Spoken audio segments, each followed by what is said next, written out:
time to take a look at what we have in the dailies this morning. I'm going to begin with the Daily Nation. I'm going to just peruse very quickly on a couple of these stories. Now, Kenya's stadium millionaires scandal. Some of the dilapidated facilities have been turned into grazing fields. That's the leading story here on the Daily Nation. Ahead of the 2017 polls, the Jubilee Party duo of President Kenyatta and then DP Ruto unveiled their re-election manifesto, promising to build multi-million shilling world-class stadia across the country.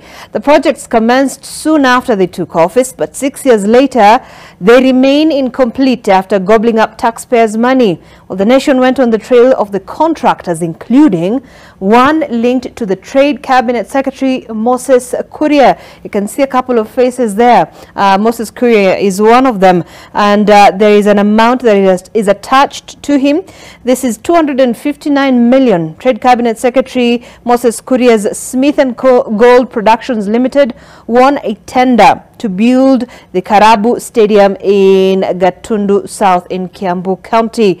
You can see Benjamin Kubai, 295 million. Stadium in Marsabit, Mark Mwendo, 299 million. A stadium in Wote, and White WIETC president, 304 million. Stadium, that's the Kichoge Keino Stadium. Let me take a look at that report. It's on page 6 and 7 of the Daily Nation, and it's covered widely with regard to this particular investigation that was done by the Daily Nation. I think there you have it. No, here you have it. Yeah, Jubilee stadiums that never wore. This used to be quite something, and a lot of Kenyans would ask, where were the stadiums? Where are the stadiums that were promised during the Jubilee administration? Well, that's what the Daily Nation has chosen to cover this morning, and it's a full splash, and you can take a look at that report. And just adjacent to that report, of course, is then those faces attached to this, what they call a scandal.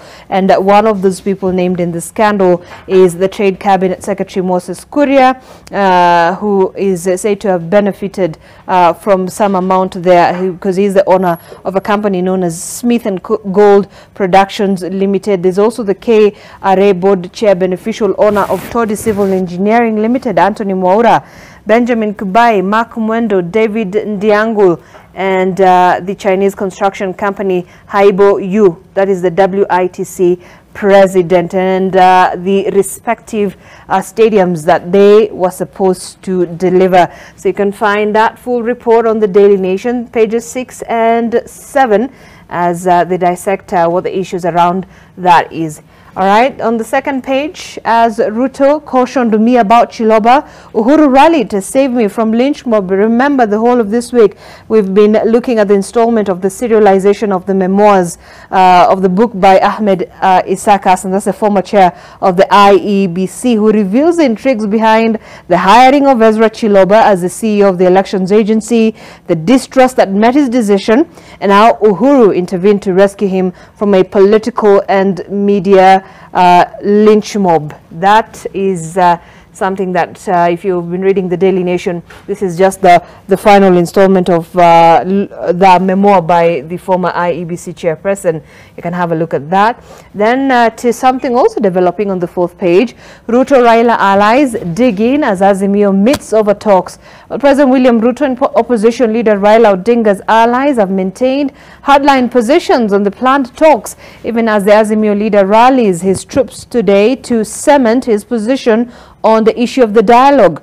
Odinga will today chair an extraordinary parliamentary group meeting at the Manzoni Lodge to be attended by the Azimio top leadership, the coalition's governors, the county assembly speakers, as well as the leadership of the majority and minority houses in various counties to seek their input to enrich the engagement with the government going forward. Just remember, I think it was on Tuesday that Odinga rejected that offer by the head of state to have his coalition's grievance addressed by a bipartisan team in parliament, and instead calling for a process similar to that of the National Accord in 2008. A new twist. After that, we saw the statements that were made on Sunday evening, which then resulted to the calling off of the Maandamano. Also, Kinjuri Muridhi back calls for constitutional reforms. That's the Service Party leader Mwangi Kinjuri and former Laikipia Governor Ndiretu Muridhi, who have backed the ODM leader Raila Odinga's calls for constitutional reforms. Kinjuri, who's also the Laikipia East Member of Parliament, wants the soon-to-be formed bipartisan parliamentary committee to not only address grievances raised by Azimio leader Raila Odinga, but also expand its mandate to review the constitution. All right, we're going to move forward to see what else we have. And these are the new top faces of the leadership here at the Nation Media Group. Now, the Nation Media Group yesterday did make changes in its editorial department as it anchors to position in the digital world. In the changes announced by the group editorial director Joe Ageo during a meeting, we have the faces that you see there. Pamela Sitoni was named the group managing editor, and we will be taking a look at the role there. But also Bernard Mwinzi, who's going to be the managing editor, Content Hubs. Washington Gikunju is going to be the managing editor, planning and news desk. James Smart, who's not very new on in this studio, is going to be the managing editor, newsroom production. Oliver Madhenge, managing editor, audience and engagement, as well as Elias Makori is going to be the lead editor, sports and integration projects. So that's the new faces of the leadership within the Nation Media Group. All right, so let me just wind up on the Daily Nation here now, and I'm going to look at Business Daily. Uhuru starts receiving his 1.32 million monthly pension. Well, the former President Uhuru Kenyatta has started receiving his 1.32 million in monthly pension, as the state retains another 665 million for a fully furnished office, limousines, and salaries for scores of aides pending his retirement from party politics. Kenyatta has been receiving about 1.32 million monthly pay from December 1st and was paid a lump sum of, let me get this, is it 326 million? Or is it? According to Treasury documents seen by the Business Daily. No, I beg your pardon, that's actually 39.6 million shillings.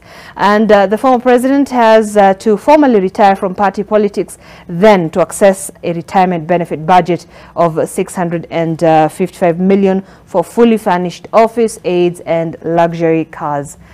Well, away from that, share of women in public service also drops despite degrees. The ratio of women in the entry-level job groups in public service has dropped by 10% despite more of them acquiring degrees over the past decade, highlighting gender gaps in the workforce. Also on the Business Daily, angry customers flock CAK, the Competition Authority of Kenya, which has become the go-to regulator for consumers seeking redress for all manner of disputes with companies in diverse sectors, including retail and financial services. Let's see what's on Taifa Leo. Wamshika Raila Mateka. Well, you see the image there of the Azimio chief Raila Odinga and his lieutenants, or is it generals? You have Martha Karua, you can see Eugene Wamalwa, we see Jeremiah Kioni, the Wiper leader Kalonzo Musyoka, also Roots Party leader George Wajakoya, and they're asking, that's the Taifa Leo, kinara wa muungano wa Azimio la Umoja Raila Odinga yuko kwenye njia panda kuhusu mwelekeo atakaofuata katika kutatua mzozo kuhusu uteuzi wa makamishna wapya wa tume huru ya uchaguzi na mipaka, kati ya masuala mengine yenye utata baada ya vigogo wenza kumrai kufuata njia ambayo haitawaacha nje. You can get that full report there. It's on the second page of Taifa Leo, and it actually just talks about some of the issues that were also raised yesterday during that press conference by the Azimio team. All right, and away from that, on the East African, still on the same publication we had yesterday, US getting Kigali to toe the line again. And away from that, this is what we'll probably be getting into in a moment. This was from yesterday's paper, actually. And it talks about a fresh crisis for Ruto as numbers of hustlers soars. We will be looking at that in a moment, and right before I introduce my panelists this morning, I want to show you a couple of those numbers that I've prepared for you this morning.